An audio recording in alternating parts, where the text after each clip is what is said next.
Most retirees never stop to consider that the single greatest financial threat in their entire retirement could be sitting right in front of them, quietly tucked inside a checking account they have trusted for decades at their hometown bank.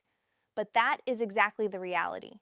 And each year, thousands of senior Americans watch money disappear that they will never recover. Not because of con artists, not because the stock market collapsed, but because of a name they willingly placed on their own account with nothing but good intentions driving them. Some people lose a few $1,000s, others lose their homes. One woman whose story you are about to hear came within one signature of losing over $200,000, and she had absolutely no awareness that any danger was lurking until it had nearly consumed everything. If you have already added someone to your account, or if you are currently considering it, the next several minutes may be the most worthwhile time you invest this entire year.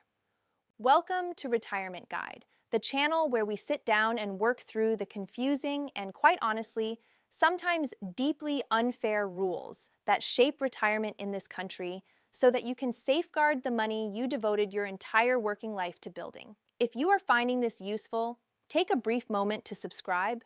That one small action is all it takes to ensure these updates continue reaching you, because these rules keep evolving and nobody at your local bank is going to pick up the phone and let you know when they do. Now let me introduce you to three individuals representing three genuinely real types of situations, because their experiences are going to teach you nearly everything that matters here. Our first person is Rosemary. She is 69 years old, a widowed former librarian who lives in a small Vermont town.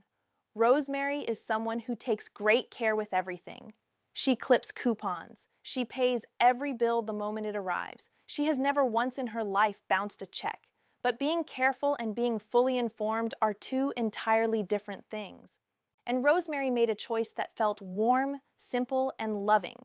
Exactly the kind of choice that millions of parents make every year, and it cracked open a door she never even realized existed. We will circle back to what unfolded in her situation, and it is going to genuinely surprise you. Our second person is Curtis. He is 63, a retired civil engineer from Arizona. Curtis is a sharp thinker. He spent 4 full decades reading complex blueprints and identifying errors that others walked right past. If there is anyone who should be able to navigate a basic bank form without issue, it is Curtis. And yet Curtis was completely caught off guard. Not because he was careless or inattentive, but because retirement banking rules are constructed out of fine details that even brilliant, highly experienced people never think to look for. His story demonstrates that raw intelligence alone is simply not enough protection. You have to know precisely where the traps have been placed. Our third person is Lorraine. She is 72, a former small business owner from Georgia who operated a beloved neighborhood bakery for nearly 3 decades before she sold it and stepped into a comfortable retirement.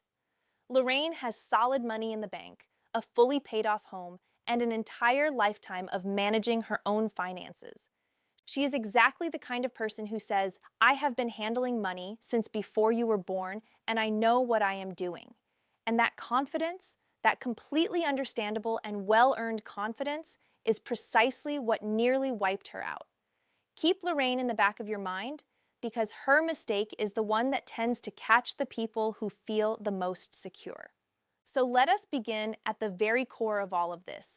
When you walk into a bank and add another person to your account, most people assume they are simply granting that individual permission to help out. Permission to write a check when your hands are unsteady, permission to withdraw some cash if you end up in the hospital, permission to keep essential bills paid if something were to happen to you. That all sounds perfectly reasonable and harmless. But here is what very few retirees are ever told. When you add another person as a joint owner, you are not granting them permission. You are granting them ownership, complete, equal, fully legal ownership. From that moment forward, every single dollar sitting in that account belongs to them just as thoroughly as it belongs to you. And that one word, ownership, is precisely where every problem begins. Which takes us right back to Rosemary. After her husband passed away, Rosemary wanted to be certain that if she ever became ill, her son would be able to take care of her bills without dealing with mountains of paperwork. So she walked into her bank, and the teller, genuinely trying to be helpful, told her that the simplest solution was to add her son as a joint owner. Rosemary signed. She walked out feeling relieved. For the next 2 years, nothing happened, and the whole thing drifted from her memory. Then her son, who ran a small landscaping company, hit a serious rough stretch. A customer took him to court over a contract disagreement, and the court issued a judgment against him. And because Rosemary's son was now a legal co-owner of her account, the money she had carefully saved across 30 years suddenly became fair game for his creditors. She had done absolutely nothing wrong. She had simply connected her life savings to someone else's financial vulnerability. Now, this is where the situation becomes even more revealing and considerably more unsettling. Rosemary had always believed that because it was her own Social Security check being deposited and her money sitting in that account, the courts would certainly step in to protect her portion. But that is simply not how joint accounts function under the law. Once money has been combined inside a jointly owned account, the legal system generally treats the entire balance as belonging equally to both named owners. Her son's creditor was not required to establish which specific dollars were his. They could pursue the full balance. Rosemary told me afterward that on the night she received the notice, she sat at her kitchen table and could not stop trembling, because for the very first time, she understood that all of her caution across all of those years had never actually shielded her at all. So what should Rosemary have done instead? This is the section where I want your full attention, because the solution is not complicated. It is simply something that banks almost never take the time to explain. If your only true goal is to allow someone to help you manage your finances, you have far safer tools available than joint ownership. The first option is what is commonly called an authorized signer or a convenience signer. That individual can write checks and handle basic transactions on your behalf, but they do not hold any ownership of the funds. Their creditors cannot reach your money, and it does not pass to them when you die. The second option, specifically for situations where you might become unable to manage things yourself, is a properly drafted financial power of attorney.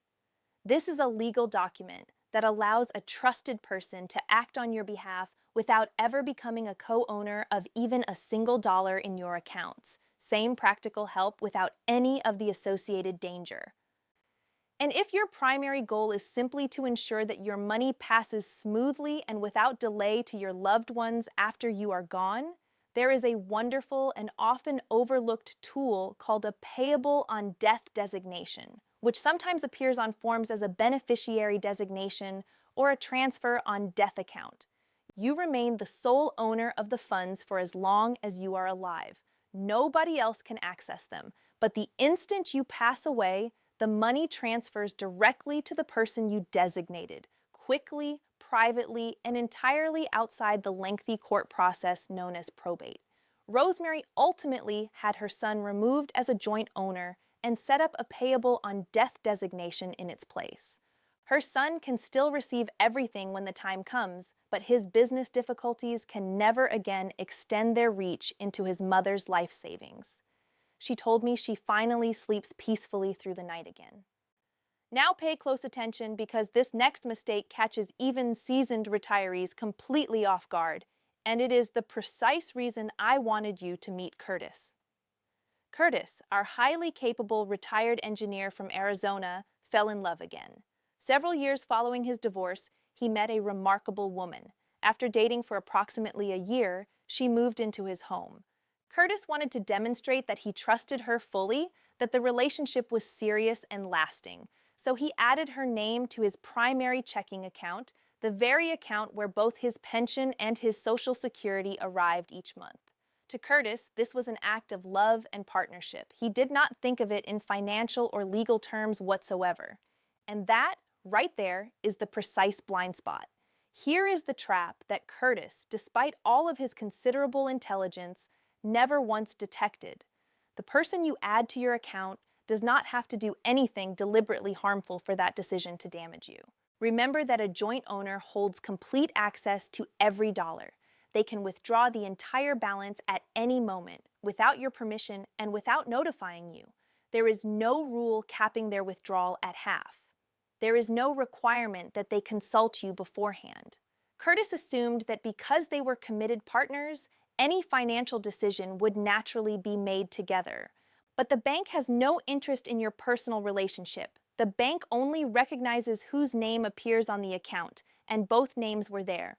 Curtis had handed another adult full access to his entire retirement nest egg, operating entirely on the assumption that she would never use that access in a way that caused him harm. Now, I want to be completely fair here, because what happened next actually surprised even me. In Curtis's particular situation, his partner never took a single cent that was not hers. She was genuinely a trustworthy person. But something else entirely went wrong, something that almost no one ever anticipates. She carried substantial credit card debt from the period before they had met. And when a creditor began pursuing her, they discovered that she had become a co-owner of an account carrying a comfortable balance. Curtis suddenly found his retirement savings frozen and entangled in a debt that had absolutely nothing to do with him. He spent several months and a considerable sum of money paying attorneys just to unravel what one signed form had tied into a knot. This next point genuinely astonishes almost everyone who hears it, so let me state it in the plainest possible terms. When you add someone to your bank account, you are not merely extending your trust to that individual. You are extending it to every person and institution they owe money to, every party who might ever bring a lawsuit against them, and even one day a divorce court. Let me pause on that word, divorce, for just a moment, because it carries far more weight than most people ever recognize. If you add an adult child or a newer partner to your account, and that person subsequently goes through a divorce, the funds sitting in your account can be drawn into that legal battle as a marital asset.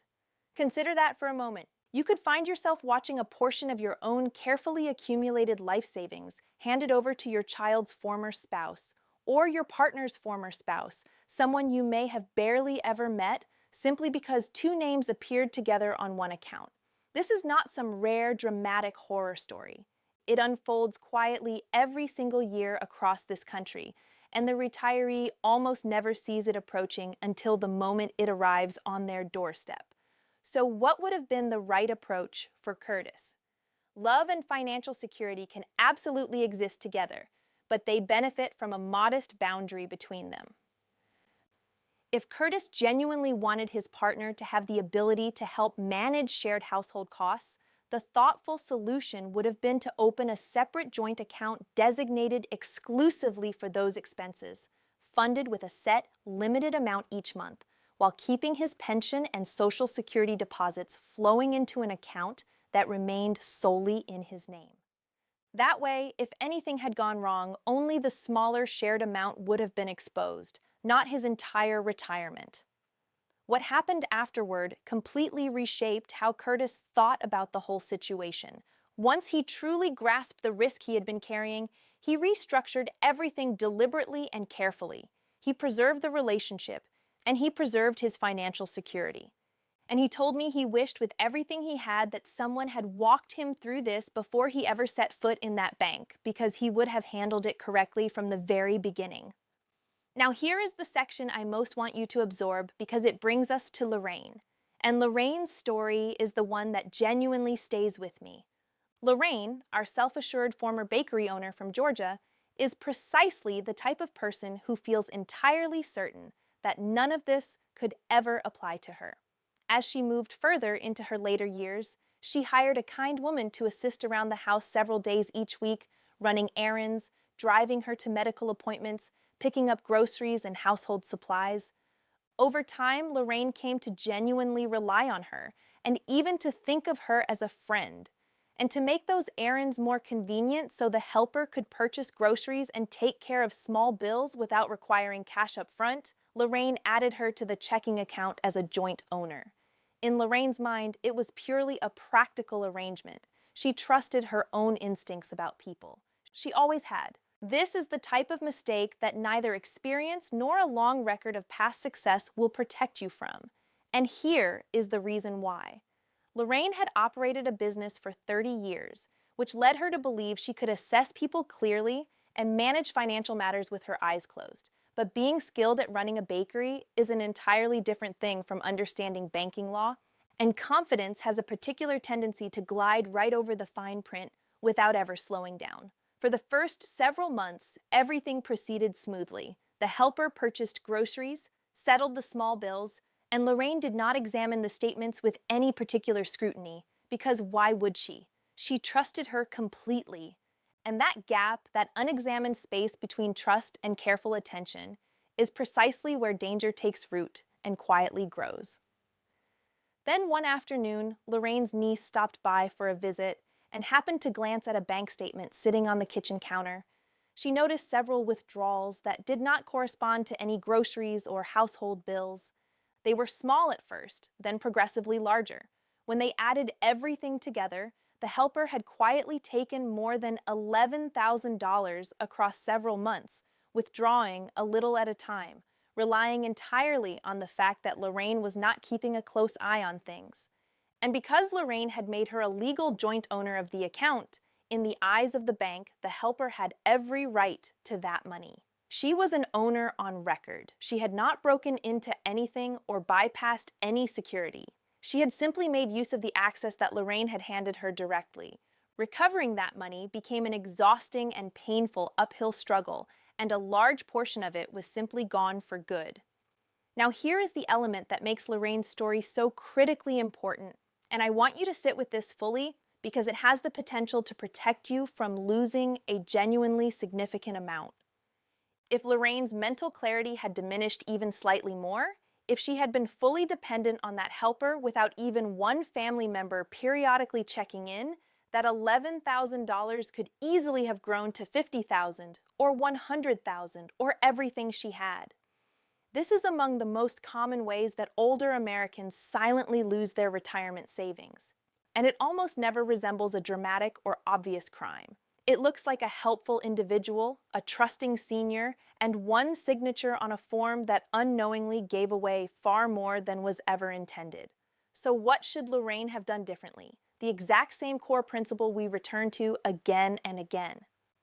If someone needs to run errands or purchase groceries on your behalf, there is absolutely no reason to make them a co-owner of your life savings in order to accomplish that. You can open a separate, small account containing a limited and controlled amount of money specifically for errand purposes, so that even in the worst possible outcome, the exposure is capped at a modest sum. Or you can use a properly constructed power of attorney paired with genuine oversight, ideally with a trusted family member reviewing account statements on a regular basis. Lorraine, to her lasting credit, absorbed the lesson quickly once the truth became clear. She closed the joint account, opened a small dedicated errand account with a firm spending limit, and asked her niece to review the statements every single month. Her exact words to me were these: "I spent 30 years watching every single penny in my shop, and I still got taken."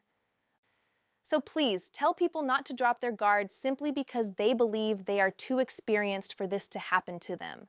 Let me now bring these three stories together, because there is a single thread woven through all of them that I do not want you to overlook. Rosemary added her son to her account and nearly lost everything to a lawsuit filed against him.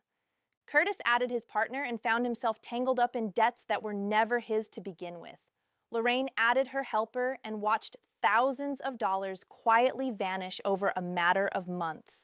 Three entirely different people, three entirely different motivations, and yet the very same central mistake at the heart of every single situation. Each of them confused providing help with transferring ownership. And the banks rarely pause to clarify that distinction because a joint account is the most straightforward form to complete and the simplest solution for a teller with a busy line behind them to recommend.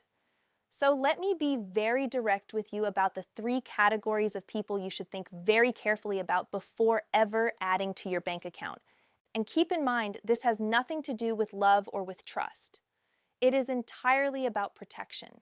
First, be very cautious about adding an adult child, regardless of how responsible and dependable they are, because their lawsuits, their accumulated debts, and their potential divorces can all reach directly into your money the instant their name appears alongside yours.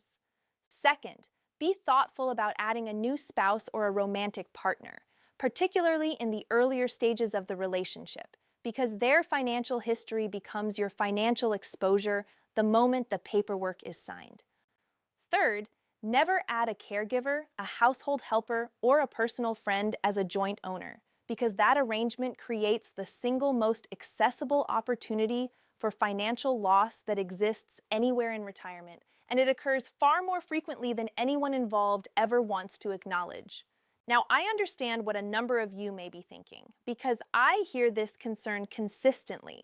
You may be telling yourself that you do need someone who is able to step in and help you, particularly if your health were to decline. And you are completely right to plan ahead for that possibility. The encouraging news is that every single practical goal you genuinely want to accomplish can be achieved safely and effectively without ever making another person a co-owner of your accounts. If you want someone available to help you manage your money on an ongoing basis, use an authorized or convenient signer arrangement or establish a financial power of attorney. If you want your money to transfer smoothly and without delay to a loved one when you are gone, use a payable on death or transfer on death designation, which bypasses the lengthy probate process entirely and leaves you in complete control for as long as you are living. Every legitimate goal has a safe, legally sound path to get there. A joint account is almost never that path. And here is one final piece of information that very few people ever encounter. So consider this a small but meaningful gift from me to you. When you add an adult child as a joint owner of an account or of real estate, you can inadvertently create a significant tax burden for them further down the road, because you may be eliminating something known as a stepped-up basis, which can translate into a meaningfully larger tax bill when they eventually sell or inherit the asset. I will not pull you deep into those technical details right now, but I do want you to know this exists, because it represents yet one more way that a seemingly straightforward joint account arrangement can end up costing your family real money long after the fact. If this particular point applies to your situation, it is an excellent question to bring to a qualified financial advisor, and that conversation will be worth every minute you spend on it. If there is only one thing you carry with you from today, let it be this. The name printed on your bank account is not a minor administrative detail, and it is not simply a matter of routine paperwork. It is a legal decision with real and lasting consequences, one that can either serve as a shield for everything you have built or quietly place all of it in jeopardy. Rosemary, Curtis, and Lorraine were not foolish or careless individuals. They were careful people. They were smart people. They were experienced people. And every single one of them came dangerously close to paying an enormous price for a mistake that required 30 seconds to make and months of difficulty to undo. The difference between their outcomes and the outcomes of those who lose everything is simply this. They discovered the truth while there was still time to act on it. And now, so have you. So take a genuine look at your own accounts this week. Ask yourself honestly whose name appears on them and why that name is there. If you added someone as a joint owner simply to make things easier or more convenient, call your bank. Ask specifically about convenience signer arrangements, payable on death designations, and financial powers of attorney, and make the necessary corrections before life ever has the opportunity to test the arrangement you currently have in place. That phone call may turn out to be the single most important one you make all year, and it will cost you nothing beyond a small investment of your time.